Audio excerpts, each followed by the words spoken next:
Well, we better get going, right? Look at all these people. And we got sound. We got the eye candy in the studio here today. And so we're going to get this party started, okay? All right. So tonight we are looking at sausage talk. That's what we're calling this one today. And we are talking with Robert Verdugo from 4 Dog Farms. And you can kind of see his logo up there in the background looking real good.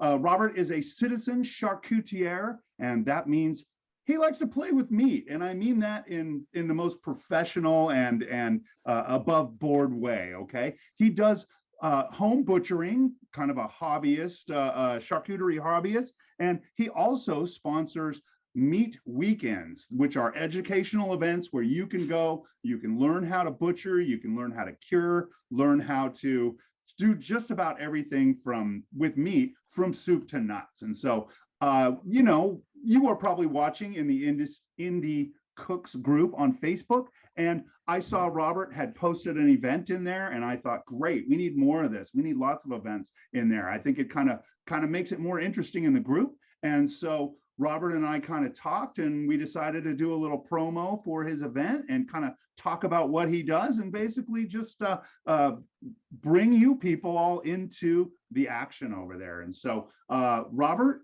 is going to join us, or has joined us, and I want to just go ahead and start by saying hi, Robert. Ladies and gentlemen, this is Robert Verdugo. Good evening, Dave. How you doing? I'm doing great, and I just love your voice. I'm just going to keep saying it all night. I hope it doesn't embarrass you.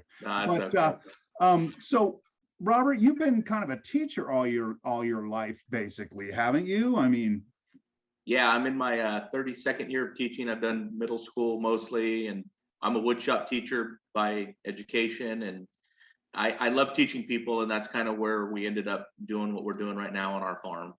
So you're the guy that keeps all the little darlings from cutting little digits off in the shop and everything, right? I always say 32 years in the shop, and we still have all of our digits, and we've had no major injuries, so we like to keep it that way.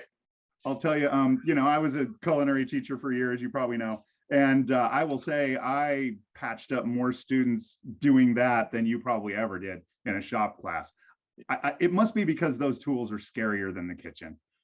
Yeah, I don't know. I know I've cut myself more times cutting up meat than I ever did in the wood shop. So, Robert, I mentioned that I saw a event coming up that you're hosting out there at 4 Dog Farms, and I wonder if you could just kind of walk through what you have coming up. Yeah, no problem. So November 11th, 12th, and 13th is our annual event. It's going to be our 4th year. We had to take a little break when COVID hit.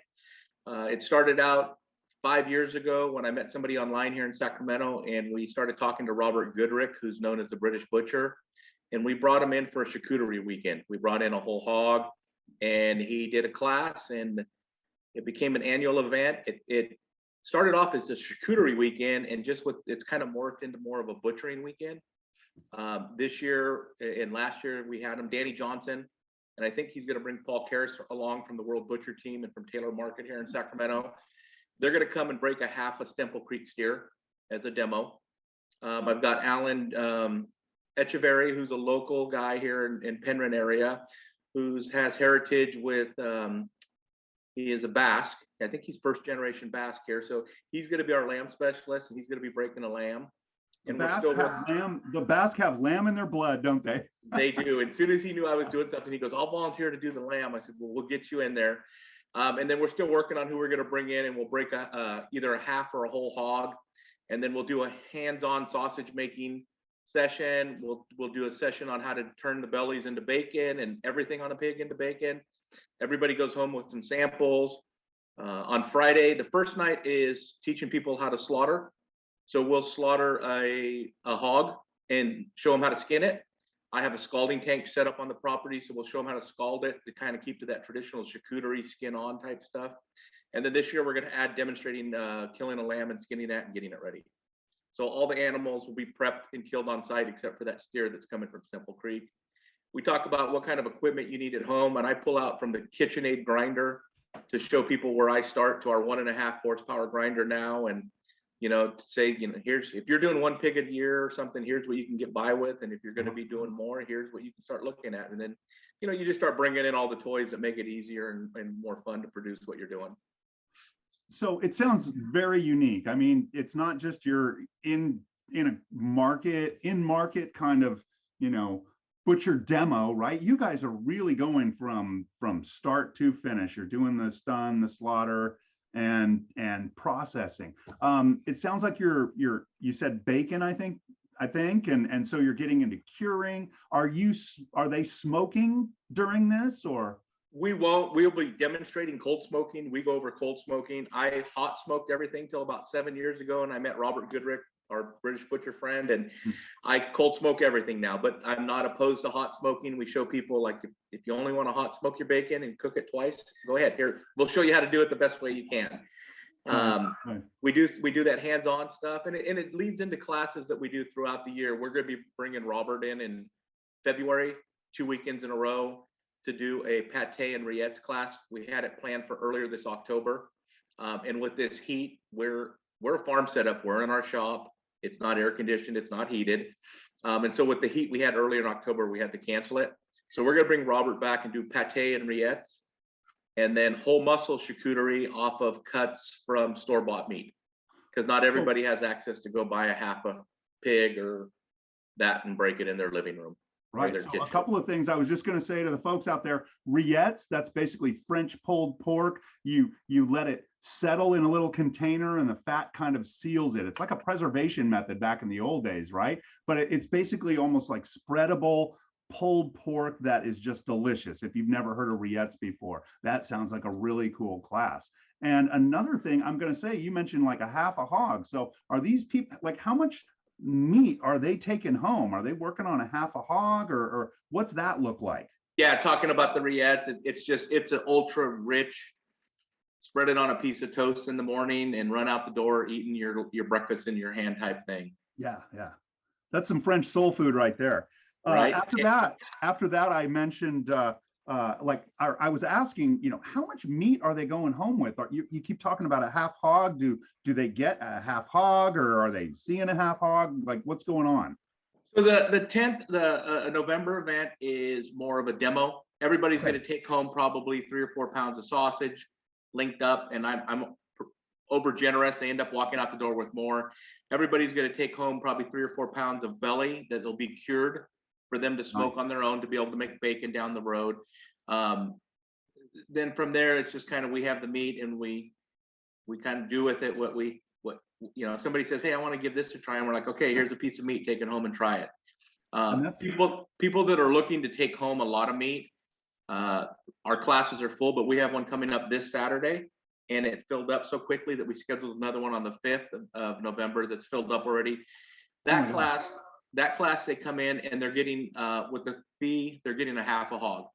So they're going to get about a 100-pound half a hog, and there'll only be 5 people in the class, and they're going to walk away and learn how to cut and wrap that hog on their own. So as if they want to do it at home. And that's what a lot of these are. These are homesteaders, people that are raising their own animals. You probably know, and the people out there listening that are in the industry, our ranch slaughterers, our custom exempt slaughterers are backed up. I know guys around here that are backed up 6 months to a year. And if you don't, we got a lot of homesteaders getting into the game, and they buy some pigs and raise them, and then all of a sudden they're 300 pounds, and they call the butcher and say, hey, I want you to come get it next week. And usually the ranch slaughter says, I can come kill it. Where's it going? Yeah. And our butchers are booked out until March, April. So a lot of people are wanting to learn how to do that themselves. There is so much to it if you're calling those guys in. So many boxes they have to check in order to come out there. And so I'm sure they're just swamped with customers for that sort of work. Yeah. That's amazing stuff. So you're talking about classes where they get a full half a hog, and they're walking out of there just like they need a wheelbarrow practically to get out. How much does a class like that run? So right now, those classes are $250 for the class, and that includes everything, all the equipment and tools you'd need to cut and wrap your animal, vacuum seal, not just wrap it, so you're getting your vacuum seal bags. And then whatever the market price is. So right now it's going to be about $3 a pound. We were able to work a deal on some hogs. So an additional around $300 for their hanging hog, which is really a good price, because when we raise them out, or we have friends raising out animals right now, our hogs are going for $5 a pound hanging weight. So we were able to work a really good deal. So for $550, somebody's walking away with half a hog, and that is less than what they would pay to have it done and get a half a hog right now in the current market. Yeah, if they went to one of those, kind of rural butcher shops and had it all cut and wrapped up and packaged for their freezer or something like that, that's pretty much what they're walking home with. And they get to do it themselves, right? Yep, and be able to do it again on their own. And one of our former students over the last few years, I think he named it part of our tribe, and we ended up spinning it to being part of the 4-Dog Farm family. And we said, if you take a class and down the road you get stuck and you need help with something, we're always there. We've got a walk-in in the shop, and we have people that have gotten in a bind. They killed a pig and thought they were going to be able to do something with it, and their pig might be hanging in our shop for a week until they can figure it out. Once you take a class, we're always there to help you. I was just going to say, so in other words, you go to one of these classes, that hog that you bring home, there's a lifetime guarantee. Pretty much. We'll Right? keep helping you. I like that. Yes. That's really great. So that's obviously very different from the event that you have coming up here, where they're looking at lamb and they're looking at a hog and everything. So and all the rest, right? So what's this next event going to cost? That you have room for this one, right? What's this one going to cost? Yeah, that one's $350, and it includes the 2.5 days. Some take home. You get. We usually do some muffins and coffee for breakfast, and we'll do a full lunch for everybody. We'll be raffling off New West knives out of Jackson Hole, Wyoming, and they have a store in St. Helena, make some very high-end chef knives, kitchen knives. They'll be donating, I think it's about a $400 knife, and we usually raffle that off as a door prize. They're one of our ongoing sponsors that have been with us for 5 years. We'll be raffling off cold smoke generators. Todd Johnson from Amazing Smoke Trays, he sends out a box of them every year, and so we'll show people how to do the cold smoking, and somebody will win a cold smoke generator. So there's a lot of opportunities to get some of that kind of stuff. We'll be raffling off a couple of charcuterie books that we got from the sausage maker for our event. So everybody walks away. I mean, whoever wins it, the tray, is like a $40 tray, smoking tray, with some samples. Everybody will probably take home. This time we'll be taking home some sample pellets from Jealous Devil. We use them exclusively on all of our cold and hot smoking, all of our pellet stoves here on the property. And I started using them about a year ago for cold smoking, and they've been the best pellet I've come across. I don't have to microwave them and all of that kind of stuff. I can throw them in there and get 12 hours of smoke, cold smoke. So this all sounds, I'm going to say it sounds really badass. I wish, I'm up in the Pacific Northwest. I wish I could come for this next event. There's so much going on, special guests coming in, slaughter all the way through production of a hog and a lamb the next day, and then another half day at the end. Snacks, meals, things like that. How does somebody sign up for this? I've been using just Facebook. We promote everything on Facebook, and if they just give me a shout on my private message in Facebook, and then we usually just use Venmo. I've looked at other options, and this seems to work out really well. And that's it. Give me I'll answer on Facebook. Either if you post, I've got the events posted up all over, or they can just come to our 4-Dog Farm page and like it. Okay, so 4-Dog Farm page on Facebook, and you can find the event in there. And then once you find that, they're doing a message straight to you, set it up on Venmo, and you take the money, and then they get this fabulous weekend of meat wonderfulness. Okay, I'm going to say it. You could also, if some of you guys are watching in the Indie Cooks group, okay, get on in there. You can see the event page there as well. There's another way you can find it. Some of you have probably already seen that in there. It's got a cut up lamb on the table and everything. You can't miss it. So yeah, you're filling up classes like crazy. I think people ought to jump on this if they're interested in doing it. That is so awesome. One of our big goals is to try to keep it reasonably priced. I had a gentleman send me something who's attended our classes yesterday, and there's a similar event going on in the southern United States, and they're charging $1,000 for the weekend. It includes dinners 2 nights, so I guess I could throw in a couple dinners and pop my price to $1,000. But that's not. I want people to have some skin in the game, for the time and everything we do. But I also want you know, the average person to be able to come and learn that wants to. And I've had people pay for classes, and it's just really been a great community. They pay for classes and they cancel. And I said, let me see if I can get somebody to replace you. And I probably had about 5 people cancel and say, keep the money and put it towards somebody. So we do scholarships and try to do FFA. We've either had some type of youth, either 4-H, FFA, or a culinary student from a local high school attend all of our events for free. So we probably had about a half a dozen kids attend these events over the last 5 years. And it's great because like I said, I'm an educator by heart. Yeah, And yeah. this is a dying tradition. I mean, I've talked to Danny a lot. I mean, just them trying to find young butchers. And so the more people we can turn on to it, and then at the younger age, it excites me. Yeah, and just think about the production houses out there, how desperate they are for workers, and you see it when you're buying meat out there. You can see the flaws, you know, they're not up to snuff, right? And it's especially great that you're bringing kids into it, and that's just great. Awesome. On the farm, we have a barn. Another barn. My kids were into 4-H and FFA really heavily, doing show pigs. Nice. We have one of their show pig sows left on the property with, I've got 2 Mangalista sows right now and 3 gilts. And then my wife raises fainting goats, the myotonic goats. So we got a herd of almost 20 myotonic goats now. Which are meat goats. They're meat goats. And I haven't convinced my wife yet that her pets are going to be meat. Hey, can you talk about the Mangalitsas? That's a lot of people are not familiar with that. Yeah.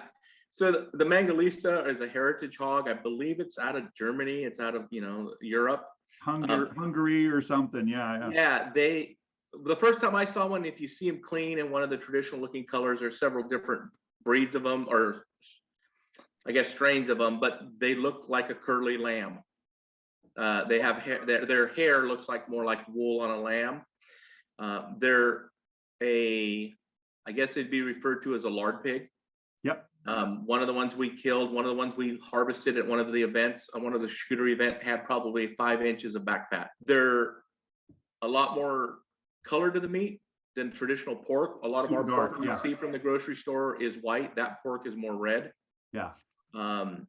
It's something I've seen. When we moved out on the property, I wanted to start raising the American guinea hogs. I read all this stuff about them. I wanted to do a heritage hog. We bought one and slaughtered it, and it had a different taste. It's more of a gamey taste than traditional, and my family didn't like it. So we had to move away from that. And we bought they're smaller. We bought one. We rendered off, I think, 18 pints of lard. And my wife said, okay, we got the meat off of it. When we kill another one to get another meat, we don't need 18 more pints of lard. Right. Yeah. So, you know, when you're setting up your little homestead, you got to start thinking about this stuff. Okay, am I going to go through 18 pints of lard, or am I going to be able to sell it off onto other homesteaders, or what? Yeah. So if I can say, first of all, you were talking about how, you know, 5 inches of fat back on the thing and everything. I call them a tiny pig in a giant down jacket. That's what it looks like, right? And then another thing is, like, people don't realize that back in the day, you couldn't just get cooking fat, right? And you would use a piece of salt pork. It's cured, right? And it wouldn't spoil. And you have to render that out to get some cooking fat. You know, nowadays we don't even think about it. We got, you know, a tub of Crisco or a bottle of olive oil, and it's so easy for us. But back then you really had to really search and scrape to find some cooking fat, and that's what they raise these hogs for. But the meat is delicious. The meat's wonderful. You know, I've kind of studied some of the history and stuff, and it's when you watch about it, because like we think of bacon and belly being all, but you know, in the 1800s, those bellies were rendered off for the lard to make grease.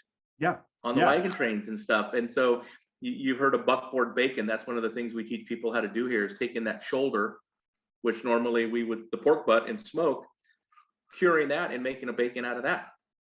Because the bellies were rendered and used to make lard. It reminds me of like a tasso ham or something. Yep, exactly. Yep, that shoulder hand. And if you fillet it out, you can get almost the same striations of meat and fat as you would in a regular belly bacon. Cool. Oh, okay. Out of the shoulder, huh? Yep. And that's what one of the classes we do. We'll be doing it in February again. We call it a bacon. And the people that come, that's a hands-on. And they'll make belly bacon to take home. They'll make loin bacon, which we call Canadian bacon, but depending on how you cut it, there's different names. And then they'll make the shoulder bacon or the buckboard bacon, and we'll show And they them go how home to with cure. all of that. And they'll go home with all of that and cure to be able to smoke down the road. I dig how you're doing that. It's just cured and ready to go. They smoke it down the road. That's great. Yeah. Super cool. I'm having fun. Good. I hope you are too. Yeah. Oh yeah, loving it. I'm loving this. Okay, so switching gears again. Okay. We keep throwing this word charcuterie around. Can you speak to the kind of your definition of what charcuterie means to you? So if you look up the true definition of charcuterie, it says cooked meat. And I was just talking to Robert Goodrick about this the other day, because he's going to come down and he wants to do a porchetta at the whole muscle class, which is a traditional porchetta is keeping your loin, so more or less boning off from the loin all the way down to your belly, and then seasoning it and rolling it up with that skin on and roasting that off and having those crackling and all of that. And to me, I'm like, that's barbecue. That's not charcuterie. He's all Robert. Charcuterie is all cooked meat. Pâtés, rillettes are all cooked meats. Yeah. Like mortadella, mortadella. Duck confit, All of that is a cooked meat. I mean, it was all ways of preserving meat. Yes. And so we've kind of gone the way of, okay, let's teach that charcuterie and how to dry it. And so mainly what we've been teaching people is how to cure it and then how to dry it. There is places I will go to get charcuterie if I don't have it in my stockpile. But I can taste the difference of what we've learned to do. And it's that drying.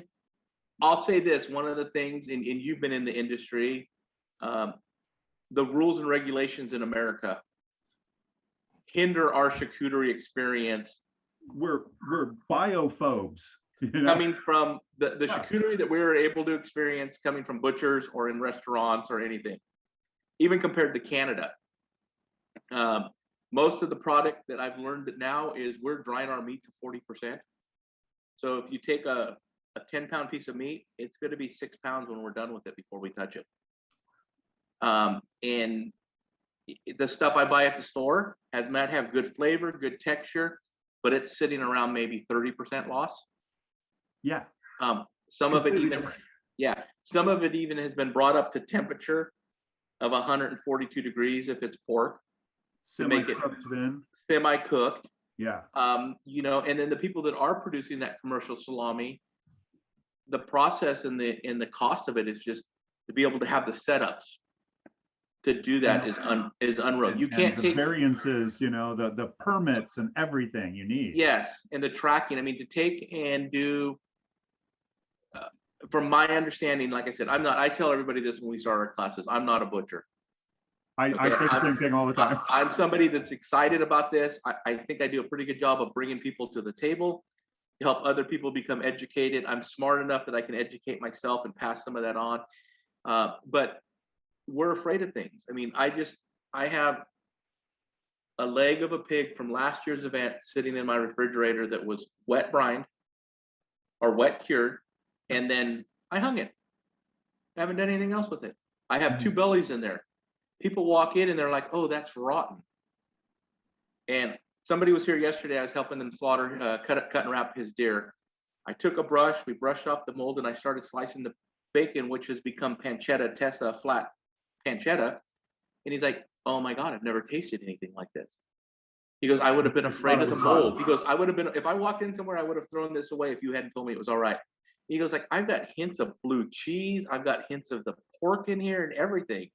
And I said, "Yeah, you take that water out of there and you're just intensifying the flavor." So you're drying in your refrigerator? Do you have like humidity control in there, or where are you drying? So I'm drying. If you talk to traditional people, or what we've learned is you want to do your charcuterie and hang it at under 55 degrees. Yeah. And people say 55 degrees, 70 to 80% humidity.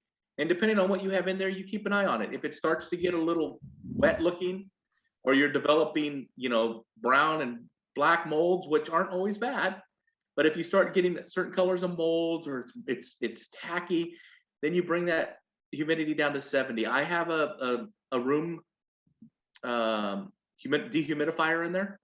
Oh, so it's like an electric unit or something? It's electric unit. I can never pronounce it. And here I have my education, and I'm incandescent Okay. unit, and so it doesn't freeze up, because if you get the other ones, they freeze up. Okay. At the lower temperatures. And then I also just throw a tub of salt in the walk-in to help with the humidity. Yeah, I used to use things like, the lime rocks, that trick, Yeah. I would use rice, and then I'd pull the rice out, throw it in the oven, dry it out, and throw that back in. And I just tried everything. And, I got good results sometimes, better results other times. And the biggest thing is if you don't keep that humidity right and you get too much air blowing on it, you get case hardening, which can sometimes be fixed. It's like really thick pellicle. Or the outside gets hard and the soft, and then the middle can't cure or can't dry and penetrate. If you get a little bit of case hardening, you can vacuum seal that and leave it for 6 months, and it'll even out. So Robert Goodrick was the one that taught me. He does it in his refrigerator. He does it at 34 degrees. So we cure our meat now, and I hang it so it doesn't get hit from our air conditioning unit. So it's not getting direct flow of air on it. And we just keep an eye on it, and we weigh it occasionally and get it down to that weight. The stuff I have in here today, I got lazy, and it's hanging, and it's gonna hang probably until Christmas, the ham or the prosciutto. The bacon, we've been eating off of it and tasting since May. And it's just amazing. I mean, you don't have to dried bacon. I mean, it's smoked, and then you're just drying it out. It's just drying. This is probably down to probably 40% moisture loss, even with the fat in it. It's been sitting so long. And then there's things you can do. You can take it, clean it off real well, and I can vacuum seal it to keep it from drying anymore. And leave it under refrigeration, and it'll last. I mean, I think I have some stuff in my box under refrigeration right now that is 5 years old that we did 7 years ago, and after a year we vacuum sealed it. So it's probably like that moisture content, like you were saying, it's going to keep equalizing in there and everything until it reaches critical mass or whatever you want to say. Yeah. Wow, that's really cool. And so that's what we do. There's a company called Umai, and or dry aging bags. They started out, I think, doing dry aging bags. We hooked up with them last year. I've been using their product forever. I reached out 5 or 6 years ago about sponsoring some stuff for 4-H, and it's a small mom and pop company. And the lady's like, she was nice about it. But she's like, look, I just don't have the capacity right now to deal with doing donations and stuff. I said, okay. But their product is, the only way I know how to explain it to make sense to myself is it's like a Gore-Tex. It looks like a normal vacuum chamber bag. And you vacuum. So after you, it's clear. It's clear. After you cure your meat, it's plastic. After you cure your meat, and we'll talk a little bit about that here in a minute. After you cure your meat, you vacuum seal it in this bag. If you have a vacuum chamber, you can just throw it in and use the chamber. If you have a vacuum sealer, they sell a little mouse, and it's just a piece of filament paper, because the inside's smooth, and on a vacuum sealer, the smooth inside, if you've ever felt inside there, it's ribbed so the air can come through it. So this they call it a mouse. It's just a little filament of paper that you slide in there. You vacuum seal your product in there, you weigh it, and then you put it on a wire rack they recommend in your refrigerator. And just a normal household refrigerator that you open and close every day. And you can dry cure your meat in there. But again, the bag is porous. The bag is porous, so it lets air out, but not in somehow. Oh, wow. And that's when we did our 4-H groups, because not everybody has a curing chamber. I'd send my kids all home with their 4-H product. They would take it home. They would take it home to cure it, and then when it was done curing, we'd bring it back and put it in the Umai bags, and then they would just weigh it until they had a 40% loss. Okay. So and so they ended up coming on board last year. One of their training guys, who's actually the owner's son, came out to our event, our Charcuterie event we had in April last year, and he was just all over it. He was having a great time. Him and his uncle came out and attended the class, and we got a nice little note from the owner of the company thanking us for including them. And so they're one of our partners, and if somebody doesn't have a curing chamber, that's how we're going to teach them how to cure and dry their meat. That is so cool. So these people that come to your events, they want to go home and be, citizen charcutiers, right? It's hard to say. Yeah.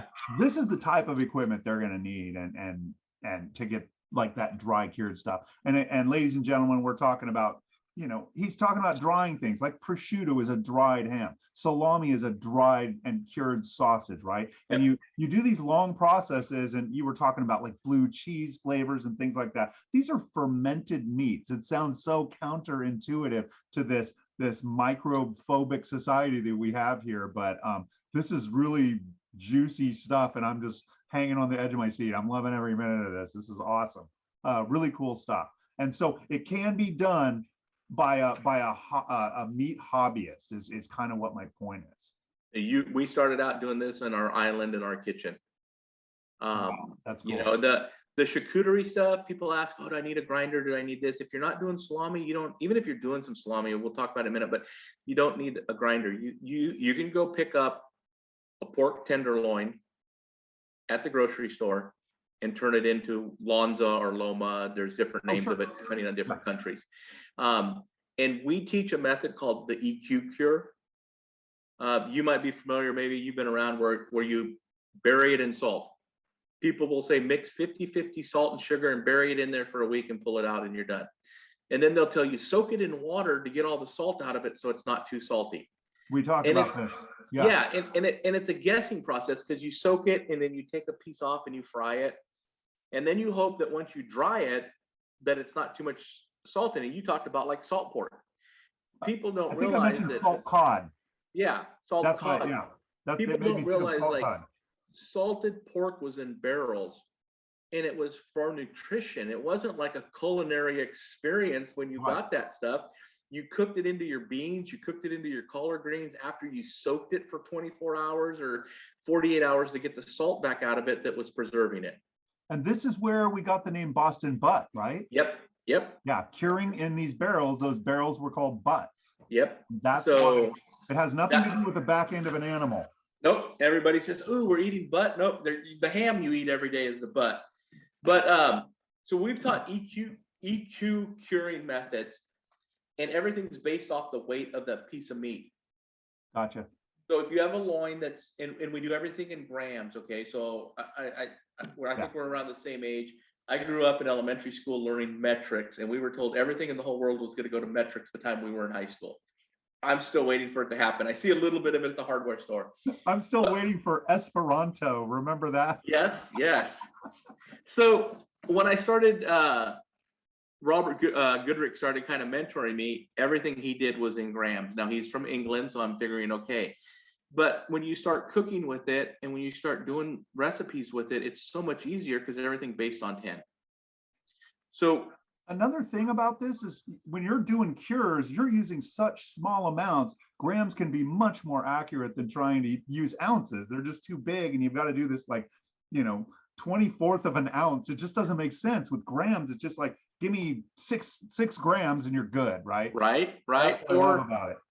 I'll even look in charcuterie stuff online or in books that says, oh, you use 1 teaspoon of curing salt per 5 pounds of meat or 10 pounds of meat, whatever they tell you. And we do this experiment with the 4-H kids when we were doing it. And I do it in these classes sometimes. Take a teaspoon of salt, 5 teaspoons, and weigh them and see what the difference is in grams. And I do it in culinary school all the time. Yeah. Then the other one is take some sea salt that's coarse. Take some coarse, pink salt, not curing salt, but pink Himalayan salt, and take your table salt and weigh those 3 different salts. Kosher salt. Yeah, kosher salt and all that. And the mass. So by going to mass instead of area, you're exact every time. If it says you need 2 grams of salt, I don't care if you have a fine powder of salt or you have rock salt, it's still 2 grams. Exactly. So this is gold. This is gold. Right. And so we started teaching the EQ method, which makes it really easy. And I have a spreadsheet that I use, but essentially you take the weight of your meat and they recommend 2.5% salt when you're curing. It's safe to go all the way down to 1.75% salt. I feel a couple people I know go lower. I wouldn't recommend it. And let's just mention, why is it important not to go lower than that? If you go lower, and this gets into the science of it, so you want so many parts per million, and there's America has a pretty big window. So if you use, oh, that's a whole different conversation, Dave. But if some people are going to be traditionalists, you can cure whole muscle with just salt. Yes. Yeah. Okay. But then you need to probably put some sugar in it to knock the coarseness and the bitterness of the salt. We have cure number 1, which is nitrite. And we have access to cure number 2, which is nitrite and nitrate. Anything being cooked, anything being cured or dried, like if you're doing a snack stick and you're not cooking it and you want to dry it, like a salami, and it's going to be ready in under 30 days, you use the nitrite. My bacon, all of that kind of stuff that I'm going to cook, I'm going to use the nitrite, which is cure number 1. Cure number 2, you use for your salamis and your whole muscle that are going to go more than over a month. And what that does is that there's nitrite and nitrate in there. The nitrate starts to reduce down to nitrites, if I understand it right, and allows for a safer, longer time for that meat to get under a certain percentage of moisture, so it's safe. It reminds me of like the time release capsule. Yes, exactly. Yeah. Exactly. And So, ultimately, just for people following along here, ultimately, this is about bacterial control, right? You don't have enough of these cures in there. Bacteria are able to grow. So that's ultimately what these two old meat guys are talking about here. These meat hobbies here. And it's the botulism, because everybody says, oh, it's all right, just smell it. Well, you can't smell botulism.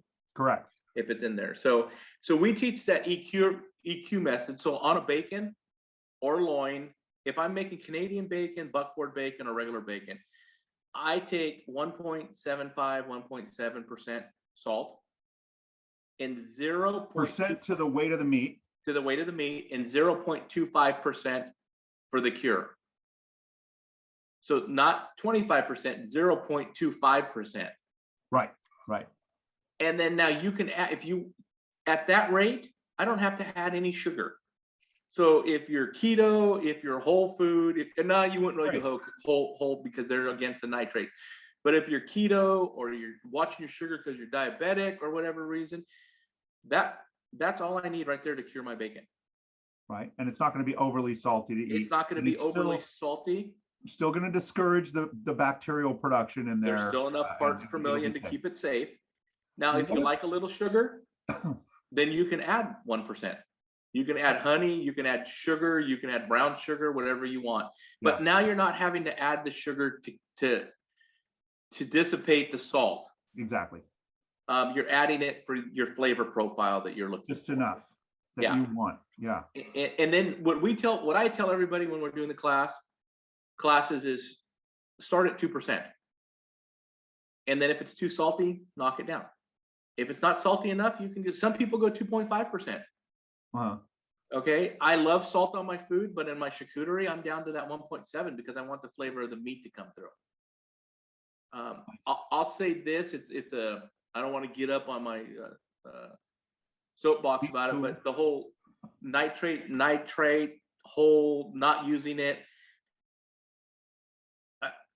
Like I said, I'm not a butcher by trade. I'm a smart enough guy that I'm going to protect my family, and using the cures, using nitrates, protect my family from me accidentally poisoning them. Can I cure whole muscle with just salt? Yes. But at 0.25% of a product using it, I'm going to use it because I know I'm going to produce it safe. It's just keeping all of my options there to make it safe. Insurance policy. Yeah.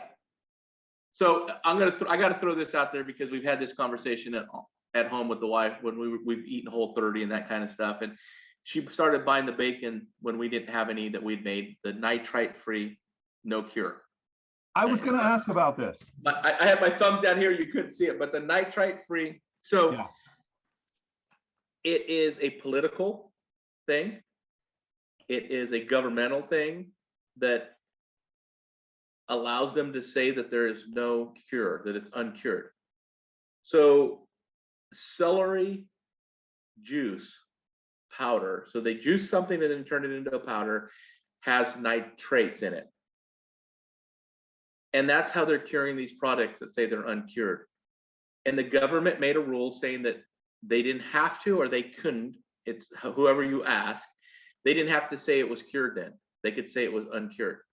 So in a nutshell, people that are watching, uncured products that you buy in the store for retail, they have nitrates. They just do. And no, so here's the kicker, and I just shake my head. They have nitrates. Yeah, which is not generally viewed as not as safe. Not as safe because the nitrates have to break down to nitrites, and in a bacon they don't sit for 30 days. So they're putting nitrite into bacon and nitrate, and nitrates become supposedly cancer-causing and dangerous when you heat them in high heat. How do most of us cook our bacon? Yeah. So I was going to do it. I told my wife, okay, I'll buy some of this stuff and I'll cure it this way. The cost of the celery juice powder, you have to use twice as much as the regular cure 1 or 2, and it costs twice as much. So your cost is going to four times as much to cure your product, so you can say it's uncured. And people who talk about not using it, I mean, it's in our green leaf vegetables. You're probably going to get exposed to more nitrates eating healthy than eating charcuterie. So the way I would say that is nitrates, not just for celery anymore. Yes. They're all over the place. I'll go online and somebody will say, hey, I'm using this recipe. And I'll go on and look, and I can tell now when I look at how many grams of meat there is and how much cure they're telling somebody to use. And on one of them, they were telling the person to use 10 times the amount of cure they needed. Wow. Not good, not good at all. I'll kind of caution people to that. Like, when you are looking online, the internet is a wonderful thing. I've learned a lot of things from the internet and everything we have access to. I would have met you, Dave, if we didn't have this. That's right. Great thing we call the internet. Yeah, but educate yourself and learn who you're learning from. Know who you're being taught by. There are some people out there. Myself and about 6 other guys, we run a Facebook page called Home Butchering, Meat Curing, and Sausage Making. It's about 50,000 members, and we just get backlash all the time. Well, you deleted my thing. Well, because you put a link in and we went and looked at the recipe and it's not safe. And so on that page, crazy stuff. It's crazy. The other thing too is I'm not going to mention the author because he's world famous, but there's a couple charcuterie books out there that the salts are completely off. They're like 3 or 4%. They're the guy telling you to put the salt into a cured product. And they're aware of it, but they don't want to edit it, is what I've been told by talking to some of the people in industry. So learn the basics and then go from there, So I always do it. I convert a lot of my recipes now. I think all of my recipes went from teaspoons and tablespoons to measurements. And then I can't think of them, but there's a couple of good websites out there that'll tell you, how many grams are in a teaspoon of salt. So if you have a recipe that calls for 4 teaspoons of salt or a tablespoon of salt, it'll tell you that it's approximately this. And I've been told I'm type A personality and I can be kind of anal. I've actually gone and taken the salt.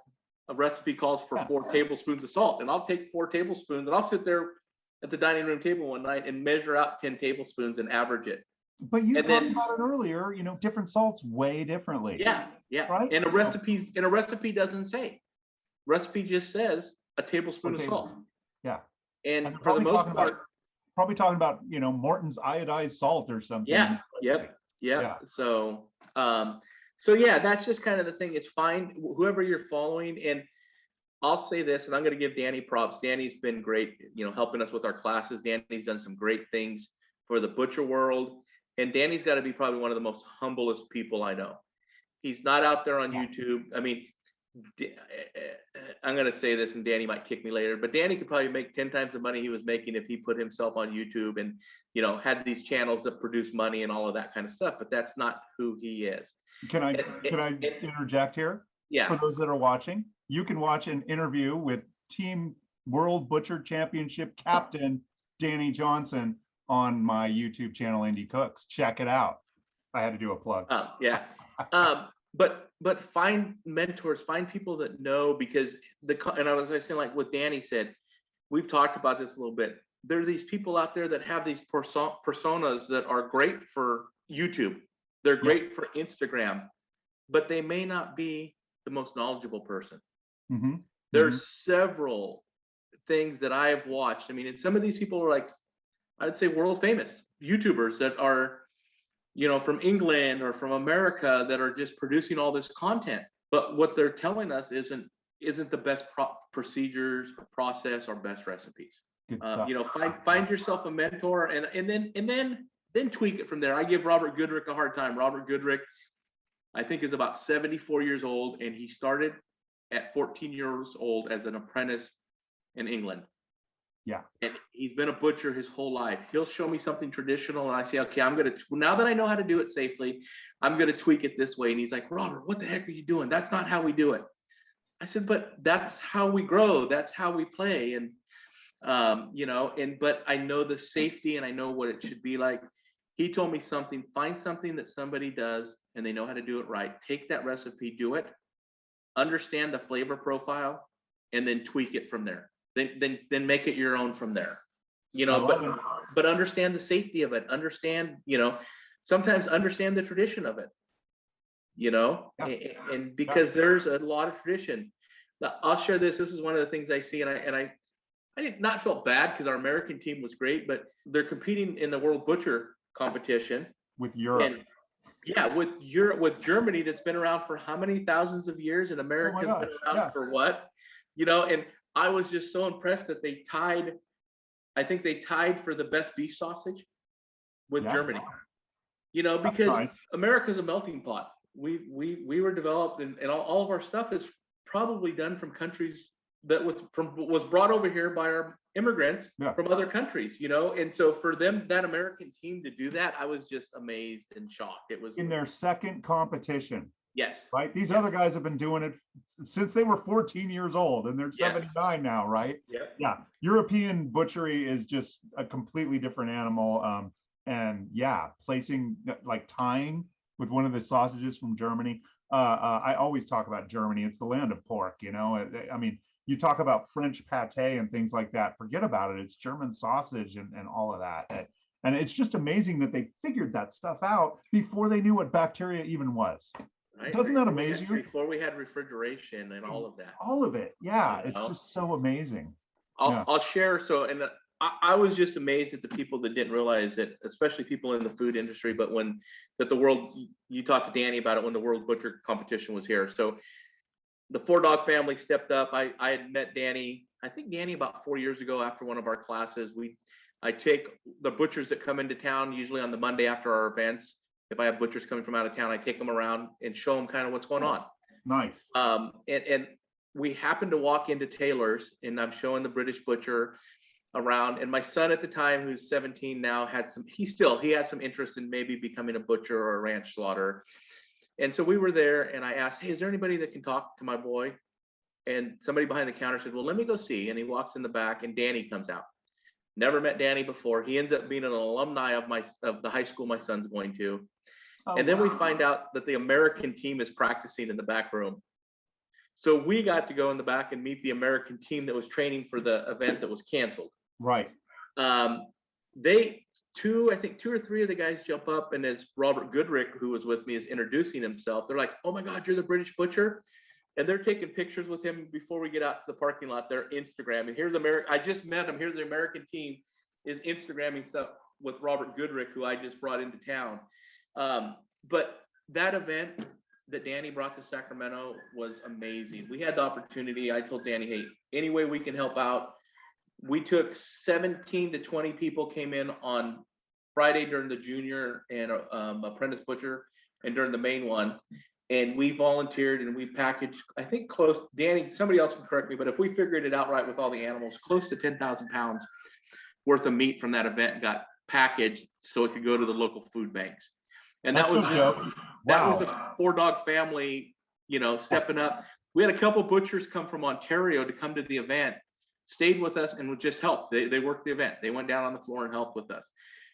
But I was getting at one point, we're down on the floor and they're clearing the floor, and I tell everybody, hey, they want us to clear, let's go up. They're like, no, you guys are part of the event. So as they're done judging and as they're getting ready to wrap up everything, we're starting to move meat, and the German butchers, two of them call my son over, who's helping. Oh my gosh, that's awesome. And they start breaking off meat, and they brought a sous vide machine. So they had cooked their pâtés and their sausages and my son's yelling at me across the floor of Golden One Arena, Dad, get over here. And a typical 17-year-old, Dad, get over here. You got to taste the Germans' wieners. And so we're tasting Metwurst, we're tasting Bavarian meatloaf, all this cooked product. The And it real was stuff just from the best butchers on the planet, right? yeah, I mean, and you can see, I mean, I can't ever hide it, the excitement. Like, so he calls me over, and the German guy's pulling out this little tiny thing of mustard in a tube smaller than a toothpaste. And we can't speak German, and they can't speak America. He's all telling us to wait, and he's putting a little dab of this mustard. This mustard is amazing. I come home, I tell my wife, we need to get some of this mustard. And I look online, that little tube was like $20 I was to just get going it to from say, Germany. I said, I don't care. We got to order some of it. so typically German, walking around with mustard in your pocket. In your pocket. Well, who does that? But just to be able to see the displays, if it ever comes back, I know it rotates around to different countries, but if it ever comes back to America or even to Sacramento, anybody in the food industry, anybody that has any interest in meat, I tell you, because the tickets were like $20 a piece for the weekend. Oh my gosh. You got to go see it. It was just beyond, it blew my expectations. Again, Danny Johnson brought the entire monster to the little town of Sacramento. Yes, Amazing. he did. I was so fired up, even though I couldn't attend. I'm, like I said, up here in around Seattle area, and I was just like dying. I was set to go to that first one that got canceled. I couldn't wait, and it all just happened the way it happened. Yeah. But well, gosh, we've gone over the hour, and I'm just like I am just like having a blast, man. It's so great. I want to give you a chance to plug some of your pluggables. Mention your Facebook group again. So all of our information for our classes and stuff is on Four Dog Farms. And and I'm still trying to learn Facebook. I'm just the old guy here but so we have a page and a group. Yeah, the page too. Yeah. Yeah. So there's the page, and we just started that up recently. The group has more people. And then we also I'm the admin of a group called Home Butchering, Meat Curing, and Sausage Making. Perfect. Thank you. And that's about 50,000 people. I think we're at 49,000. We tried to keep it on point with charcuterie, sausage making, home butchering. I got a pretty good group of about 6 guys that help moderate it. And so, yeah, if you're interested in this kind of stuff, like that page. There's always good information there. There's the curing. We have posted up Excel spreadsheets on how to do the curing. We post up recipes there, all that kind of stuff. Robert Goodrick, who's the British butcher, is one of the moderators there. So there's always good information. Cool. Yeah, that's awesome. Yeah. So yeah, no, we're excited to keep it going. I'm hoping that in the next month or so, we'll have our classes all posted up for next year. I'll share this. We pretty much shut down in the summer. Currently, we are like backyard butchery. So right now, I told you, I think we had that pate and rillettes class scheduled in early October, and it was full, and I had to cancel it because the temps were just too high. Yeah. And so now it's great. I mean, I worked out in the shop the other day, all day long on Saturday, because it's cool. Eventually we'll get that shop air conditioner and run classes year long, but we'll probably run classes until about March. And my goal is to have up on our Facebook page all the classes, so you can sign up early in advance and get on one. But we still have openings in the 11th, 12th, and 13th one. We got some great presenters. We got Danny, we got Alan Echeverry. I'm going to see if his wife's going to let me wrangle him into it. But Jared Henry I keep calling him a young man, and he keeps saying thank you because he's 40. But that young man he's been in the trade butchering 5 years now, but he's been in the restaurant industry for 15 years before that. He's passionate about this stuff, and I'm hoping that maybe I can get him to come do our pig on the 11th or 12th. And he's doing our breakdown class Saturday. So, you got a lot going on, mister. We got a lot going on. It's exciting. I love it. Dave, thank you for having us on. Anytime you're down here, you're welcome to come hang out at one of our classes.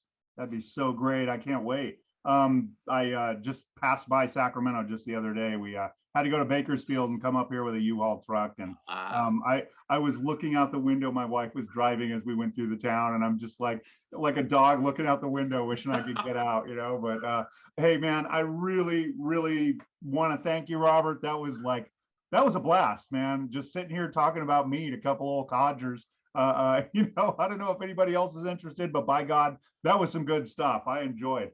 Just a great, and you, man, you're just an all-around great meat guy. You know, I really enjoy it, man. Thanks. So I just want to, yeah, awesome. I just want to shout out to everybody. I'm taking it home now. Okay, please make a reservation today for a romantic meat weekend for yourself and that special someone at Four Dog Farms. Check out the webpage for Four Dog Farms, the Facebook page, and look up that event and get yourself in there. This sounds like a really, really awesome time, right? A 3-day event. You can't go wrong with it. And spaces are filling up now. Okay, so get yourselves out there and check it out. Let's see, I gotta say, coming up on Indie Cooks, where we are right now, other Northern California great, Michael Marks, your produce man. You've probably seen him on the news down there if you live in Northern California. Gosh, he's all over the place. He's been working with produce all his life. I feel like I've been doing a lot of meat heavy shows lately, so I thought we'd have him on and do a little salad talk. Okay, so that's coming up on October 10th, okay, at 7 o'clock. So check that out. Don't forget to join Indie Cooks on Facebook if you haven't already. We have got some ripping kitchen content over there from all of our members. It's a lot of fun. And hey, we got great content like this every week, talking to real food people and learning real kitchen stuff. It's as we were saying earlier with Robert, it's a lost art, not just the butchery, but all of it. I long to live in a world where people can cook their way out of a paper bag. Okay. So I think, one more thing, head on over to YouTube. Everything I do, including the show we were talking about with Danny Johnson, and much more. I've got over 150 videos over there of interviews and culinary knowledge and wisdom and all of that great stuff. So please head over there, check it out, like, comment videos, subscribe, feed the mighty beast that we call the algorithm, and see if we can make something out of that little channel over there. I think that's it for now. I want to thank Robert Verdugo again, man. That was a blast. I really appreciate it. And I want to tell everybody out there, don't forget that the party is always in the kitchen. Ladies and gentlemen, class is dismissed.